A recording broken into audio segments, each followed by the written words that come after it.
from minute one, loved the way this car looks. I think it looks pretty good. At SEMA this year, they introduced SEMA Scat Pack, which has some new bits that are, if previous SEMAs or anything to go off of, a lot of these will eventually make it to, in some form or another, options on future Wasn't models. the wide body a SEMA thing first?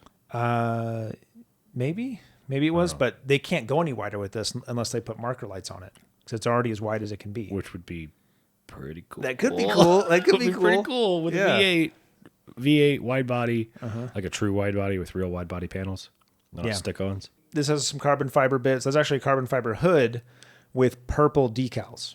Carbon fiber roof, carbon fiber rear deck lid, and the spoiler's pretty neat.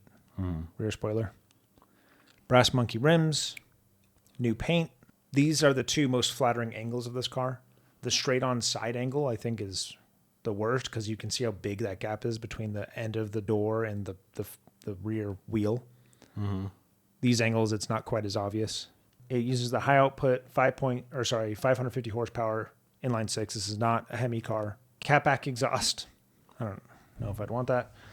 Cold air intake and a 1-inch lowering kit. I don't know. A Street 6 sounds pretty cool, but a turbo Street 6 doesn't. These are functional vents here in the front. For brake cooling. Which could be something they maybe bring to like a future Hellcat or special edition high performance. Yeah, Charger is finally getting some love.